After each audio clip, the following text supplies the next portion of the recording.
Assalamualaikum warahmatullahi wabarakatuh. Alhamdulillahilladzi arsala rasulahu bil huda wa dinil haqq liyudhhirahu ala dini kullihi wa kafa billahi syahida. Asyhadu an la ilaha illallah wahdahu la syarikalah wa asyhadu anna Muhammadan abduhu wa rasuluh la nabiyya ba'd. Apa kabar teman-teman semuanya? Ikhwah fillah, semoga dalam keadaan sehat, baik jasad maupun iman kita. Pada 15 menit ke depan ini kita akan sama-sama membahas hadis ke-7 dari kitab Riyadhus Shalihin, yang mana hadis ini ada pada bab ikhlas dan menghadirkan niat. Hadisnya sebagai berikut. Wa an Abi Hurairah Abdurrahman bin Sakhra radhiyallahu anhu qala Rasulullah sallallahu alaihi wasallam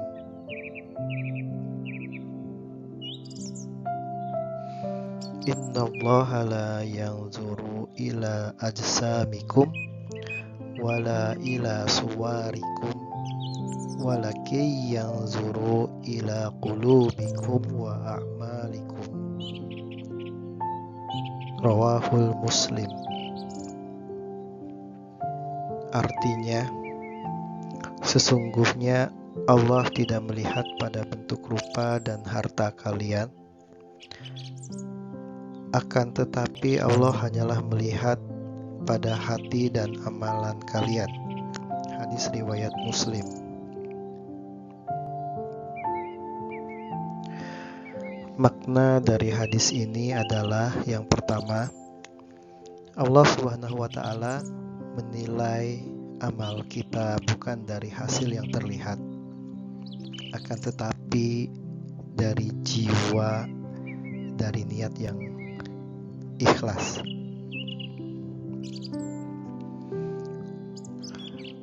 Mari kita mensyarahkan hadis ini melalui Al-Quran dengan salah satu suratnya, yaitu Quran surat Al-Hajj ayat 37.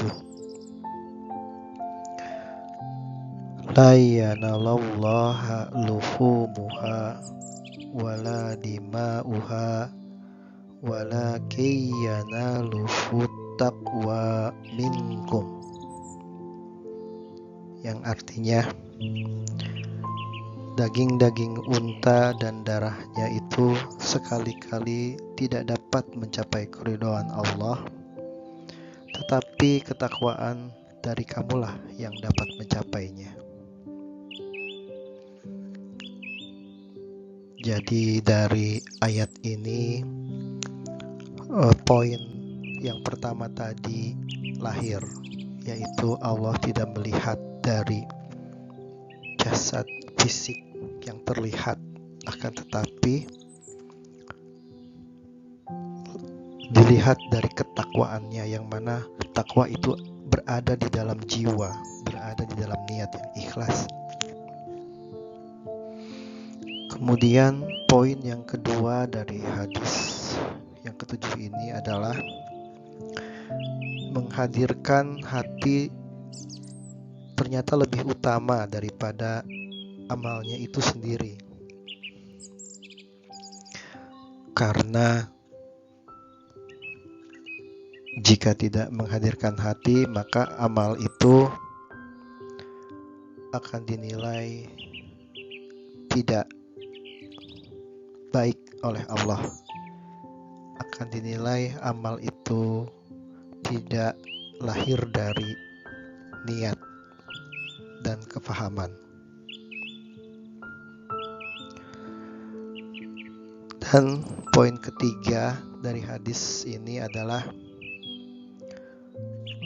kita, Rasul berpesan agar lebih memperhatikan bagusnya hati daripada bagusnya jasad yang terlihat gitu.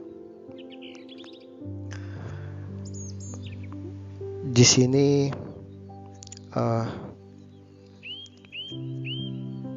ada upaya jadi ada pertanyaan bagi kita ya. Rasulullah senantiasa mengingatkan kita untuk lebih memperhatikan bagusnya hati daripada berhasilnya jasad ya.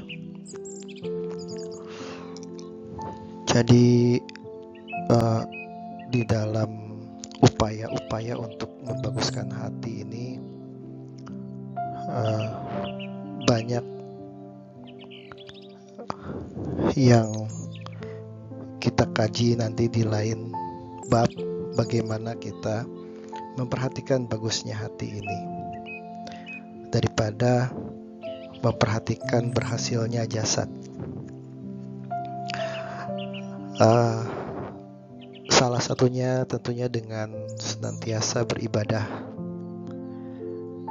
Jadi ibadah ini adalah aktivitas jasad, tapi ternyata dengan beribadah ini tujuannya adalah untuk membaguskan hati.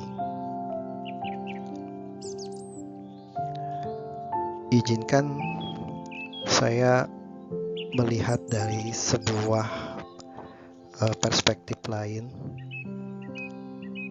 dari ilmu lain, yaitu ilmu filsafat.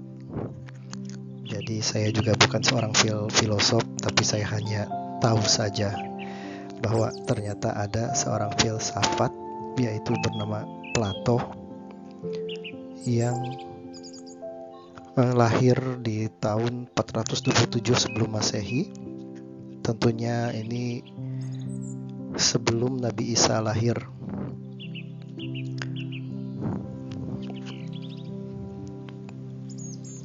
Plato adalah seorang filosof dari Yunani kuno. Beliau memiliki teori-teori yang sangat dekat dengan agama Samawi. Bahkan ada yang menyebut bahwa Plato ini adalah sebetulnya seorang nabi yang membawa agama Samawi. Dan ada satu teori yang dipakai hingga saat ini dan menjadi dasar bagi peradaban Barat maupun Islam. Salah satu teorinya itu yang terkenal adalah teori idea.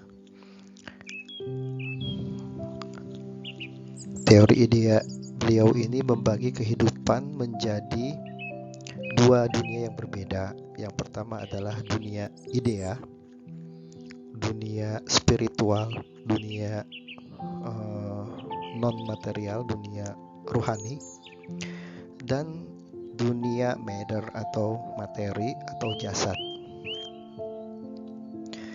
Jadi bisa dibayangkan di tahun itu, saya yakin agama Samawi juga sudah menyentuh kepada peradaban di tahun itu,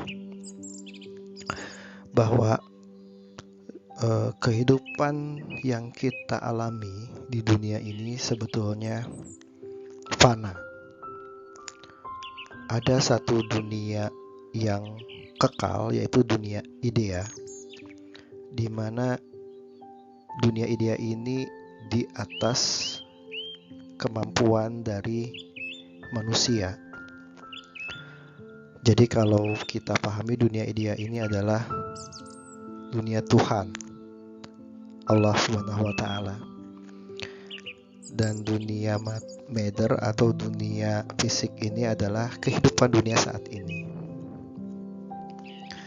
Jadi dunia idea adalah tempat bersemayamnya kesempurnaan, kebenaran mutlak, dan tidak bisa diubah oleh manusia.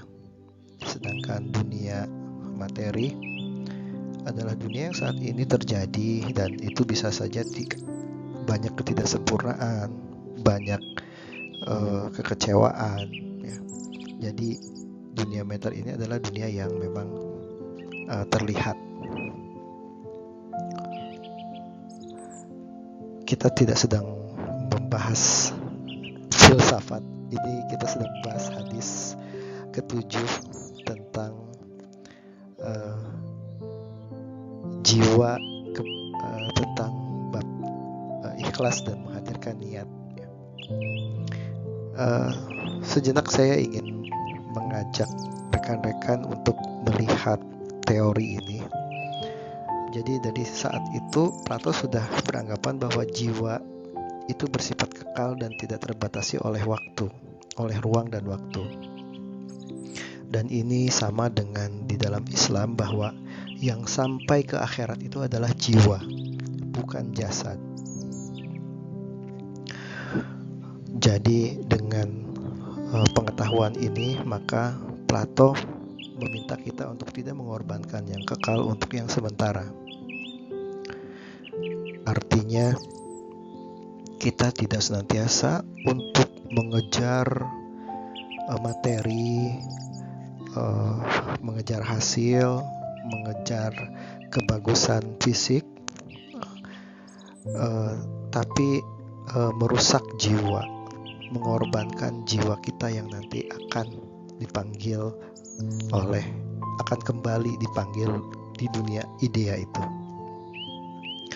Dan dunia ide itu akan senantiasa ada di dalam hati sampai dunia jasad kita itu tiada.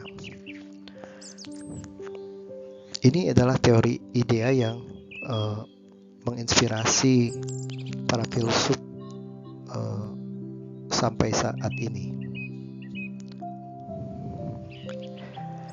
Jadi Plato ini mengatakan bahwa upaya membaikkan jasad itu sebetulnya tidak lebih dari sebagai upaya untuk mencapai baiknya jiwa. Apapun yang kita lakukan dengan jasad kita di dunia ini, upaya kita misalnya dengan saya membuat video ini, dengan misalnya jadi terlihat baik, itu adalah upaya untuk membaikkan jiwa saya sendiri, bukan untuk membaikkan citra bahwa saya berhasil membaikkan jiwa orang lain. Tapi ini adalah untuk membaikkan jiwa saya sendiri. Setiap keberhasilan jasad itu adalah upaya untuk membaikkan jiwa kita. Itu teori singkat ya, kalau dibahas panjang. Kita kembali lagi kepada hadis di hadis ke-7 Riyadhus Shalihin ini, di mana Rasulullah SAW menyampaikan rahasia kepada kita bahwa sesungguhnya Allah tidak melihat pada bentuk rupa dan harta kalian, akan tetapi Allah hanyalah melihat pada hati dan amalan kalian.